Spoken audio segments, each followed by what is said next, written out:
a posição mais contundente contra essa passagem é daqueles que dizem que Paulo aqui, ele está simplesmente refletindo o pensamento da época dele, em que os gays eram vistos com preconceito e que os homossexuais eram perseguidos, queimados e apedrejados. Então Paulo aqui, ele era inspirado por Deus, mas ele era humano também. Então ele está pensando como homem da sua época.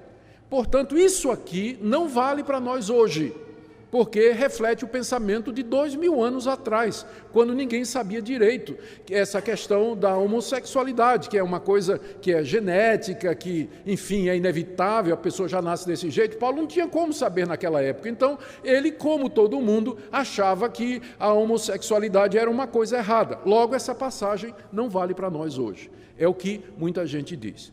Mas a verdade é outra. A verdade é que, na época de Paulo, o pensamento era diferente. Embora Paulo tenha nascido judeu, ele nasceu numa cidade grega de Tarso, na Cilícia, e era cidadão romano. E a homossexualidade era bastante comum no mundo greco-romano em que Paulo viveu. Aristófanes, um famoso dramaturgo grego que viveu alguns anos antes de Cristo, ele disse numa certa ocasião que a homossexualidade era tão comum na cidade de Atenas que ele estava certo de que a maioria de sua audiência era de homossexuais. Os livros de história nos dizem que dos 15 primeiros imperadores, 14 eram homossexuais. Nero era casado com um homem.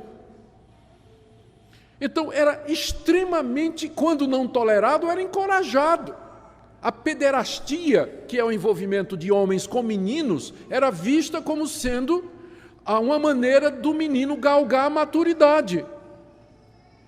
Era considerado normal isso aí.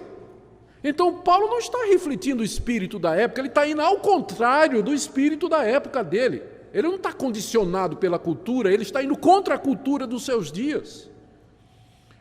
Os judeus que eram contra esse pensamento eram uma minoria.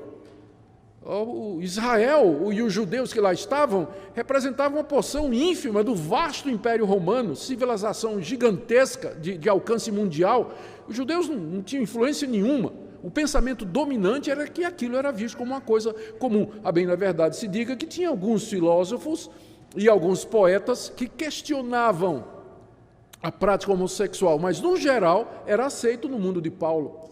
Normalmente. Então, ele não está aqui falando como uma pessoa que está bitolada pela cultura da época dele. Ao contrário, ele está indo contra aquilo que era aceito como normal nos seus dias.